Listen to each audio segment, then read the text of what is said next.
Putin plans to wage war against Ukraine for years. U.S. intelligence. The American intelligence is inclined to believe that Vladimir Putin, president of Russia, is preparing for a prolonged war in Ukraine.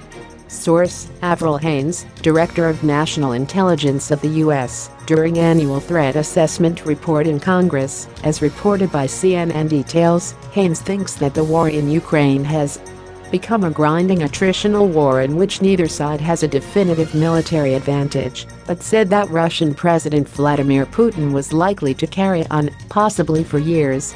Quote, "We do not foresee the Russian military recovering enough this year to make major territorial gains, but Putin most likely calculates that time works in his favor, and that prolonging the war, including with potential pauses in the fighting, may be his best remaining pathway to eventually securing Russia's strategic interests in Ukraine, even if it takes years."